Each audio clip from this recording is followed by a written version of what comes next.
And we are continuing the conversation about the Caribbean's first ever regional conference on water loss, which will be held in March from the 21st to the 23rd at the Hilton Trinidad and Conference Center in Port of Spain. Now, the conference is expected to attract about 150 participants from the region. Now, some of the world's leading experts in the field of non-revenue water management are expected to attend and will discuss the latest developments in water loss technology, among other things. And so joining us this morning to continue the discussion on the event is the Vice President of the Caribbean Wastewater Association, Ms. Candice Santana. Ms. Santana, good morning. Thank you so much for joining us on Now.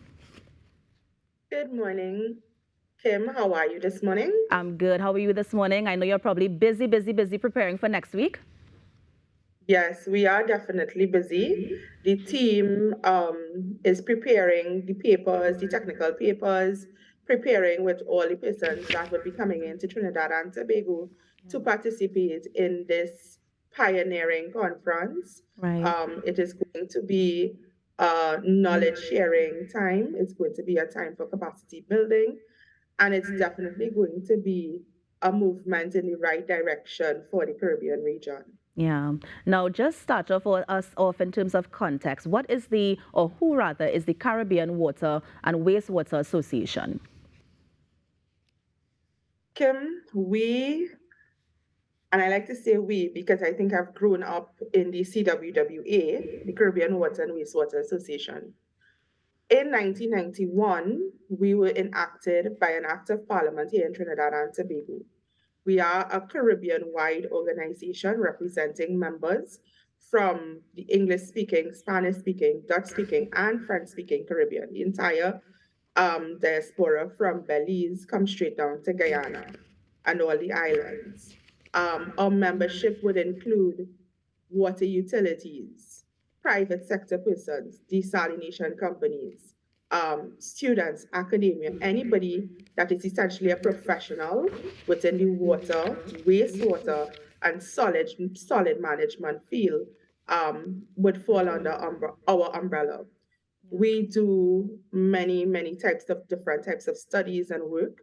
We do advocacy for the sectors, and now more than ever, we do capacity building through our REEF program, our research, education, and foundation initiative. We see topics like water loss, climate change as being areas that we need to focus on now more than ever as we continue to assist the Caribbean region in achieving the UN Sustainable Development Goals. Yeah. I just wanted to know the significance of launching it now, because you mentioned before it is a pioneering event. It's the first ever in the Caribbean. So why are we launching it now, let's say, as opposed to 2 years ago? Because water loss seems to be an issue that has been there from the very beginning. So what's the significance of having this sort of conference now? We had to go through a process to get to this point. The IDB would have done a study in 2001, and we would have determined that the Caribbean region, there's an NRW rate, a non-revenue water rate of between 40% and as high as 75%. Recognizing that it is a challenge and acknowledging that it is a challenge was significant. And we had to go through several iterations of studies, research, etc., to get to this point where we realized that we need a conference that specifically would focus on water loss, focus on the issues under water loss, because this is a niche area, call it that. The CWWA itself will have an annual conference that will focus on a wide range of topics under water, wastewater, solid waste, and something like this can get lost in that. Yeah. So it was an opportunity to pick it out and have a conference based just on this with the assistance of the IWA, the International Water Association, CWWA, and of course hosted by the government of Trinidad and Tobago through the Ministry of Public Utilities. Now, before we get into the conference itself and in terms of topics, can you just share the definitions of some of the terms that you're using for viewers? So, for example, what is water loss, and what is that non-revenue water that you're talking about? So let's take water loss first. Okay. So water loss is essentially what it says, water that is lost. In layman's terms, water that is lost in the distribution system, after it's been treated and so on, it goes into the distribution system and it's lost. So you'll have physical losses in terms of leaks. And I know that we would see them and report them and so on. And then you would have commercial losses, where is losses that no revenue is accounted for. Um, no revenue can be gained from it. So it's like illegal connections, that kind of thing. Right. Why non-revenue water? Essentially, it's water that you receive no revenue for. It's water that adds no value to your economic development. Nobody in the domestic sector gets it, and so on. That is essentially what water loss is, Yeah. and non-revenue water. If Okay. you're losing, and the Caribbean region essentially is losing between 40% to 75%, that is a significant amount that is being lost. Globally, the average is 30%, and the entire Caribbean region sits somewhere between 40 and 75%. So it's definitely a challenge in this region. Yeah. And so the conference that we're having, is it that it's going to address how we can sort of stop that? Or I guess now would be a good time for you to tell us exactly the topics to be discussed and if we are going to be addressing that very high rate of water loss and the non-revenue water that we Yes, experience. definitely. The conference will look at things like smart technology, that we can use, techniques, methodologies, and so on to mitigate, alleviate water loss, to deal with the challenge. The challenge is one where you need several layers of things to combat it. Um, Leak management, demand management, and this kind of thing. These ranging issues, and ranging solution types. It's not a one-off solution that could totally solve the problem. And as you start to reduce your NRW or your water loss rate, um, the methodology that you're using and the technique that you're using will vary, it will change.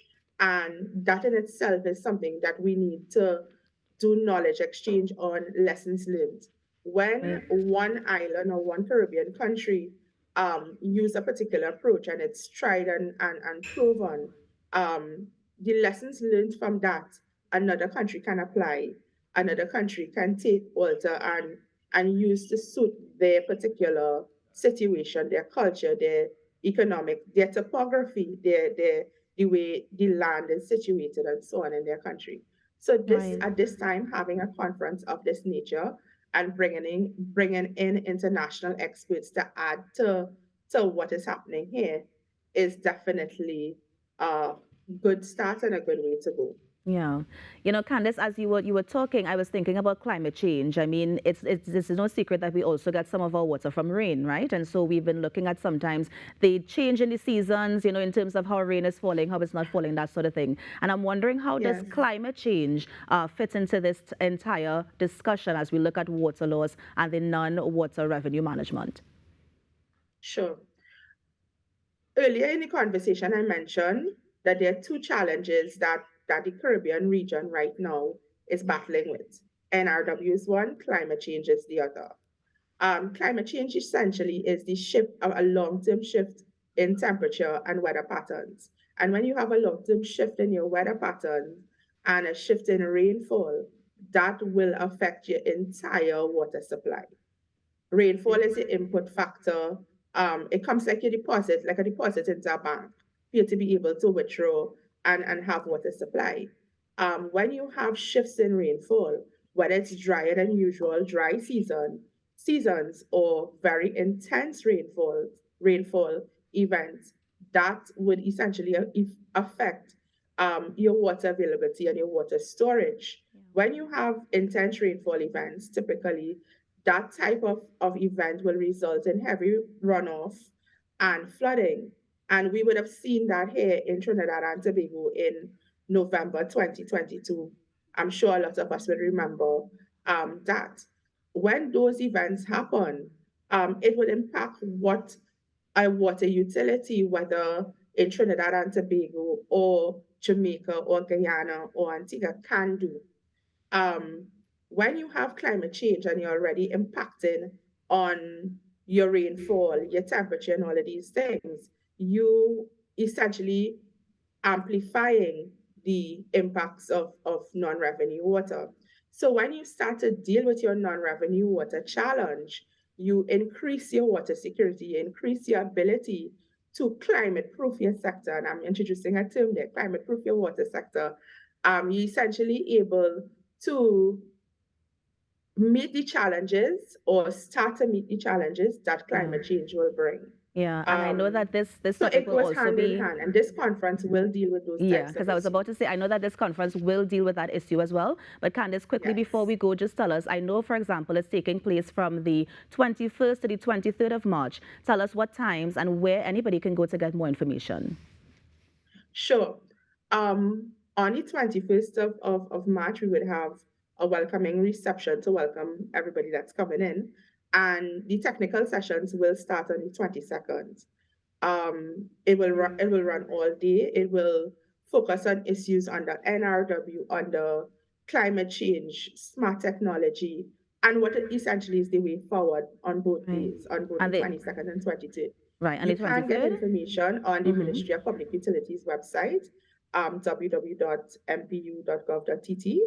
And I think it's /CRWL C2023. We actually have it posted on the screen as well, so I know people who are looking can find the info. Yes. So you can get more information there. You can get more information on the CWWA's social media platforms, whether it's on Facebook or Instagram. Right. And I look forward to this conference, and I look forward to us having a groundbreaking knowledge sharing time that we can take forward and really assist the Caribbean region in dealing with this challenge. I would like to thank the Ministry of Public Utilities for really spearheading this process together with the IWA and the CWWA, as well as the water utility here in Trinidad and Tobago, WASA. Thank you so much, Candice, for joining us this morning. And all the best, of course, with the conference. I know we're going to be getting some fruitful discussions and information coming out of that. So thank you so much for joining us this morning. You're welcome. Thank you for having me. You're welcome.